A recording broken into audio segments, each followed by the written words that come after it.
Tolong fahamkan yang takaful dan insurans adalah dua entiti yang berbeza. Jadi hari ini I nak sharekan perbezaan antara takaful dan juga insurans.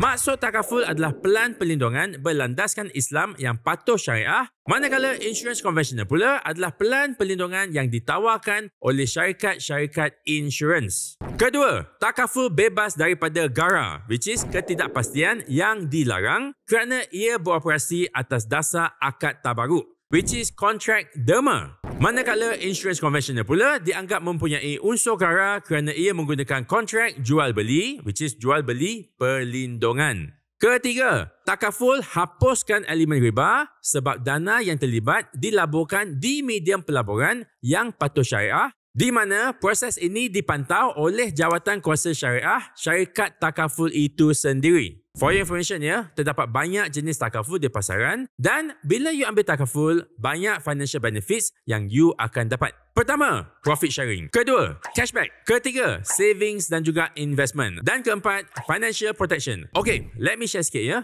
Sekarang ni, Aeon Bank dah keluarkan satu produk takaful yang you boleh sign up sendiri through your phone tanpa melibatkan ejen. Selain daripada you cara takaful ni, banyak lagi ganjaran lain yang you boleh dapat.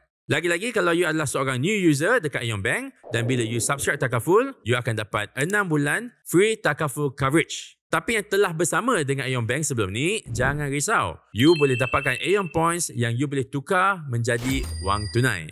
You see, dekat dalam apps nanti akan ada dua jenis produk. Satu, personal accident takaful dan nombor dua, term takaful. Untuk plan personal accident takaful, dia akan cover kematian atau hilang upaya kekal akibat kemalangan. You boleh pilih antara dua ya, sama ada plan RM5 sebulan untuk coverage up to RM50,000 ataupun RM8 sebulan untuk RM80,000 coverage. Untuk term takaful pula, coverage dia lebih besar. Produk ini boleh digunakan untuk cover apa-apa sebab kematian dan juga hilang upaya kekal. Manfaat pengembumian RM1,000 dan Elan Hospital RM50 sehari. Bayaran pun hanya RM18 sebulan untuk cover RM50,000 ataupun RM26 sebulan untuk cover RM80,000.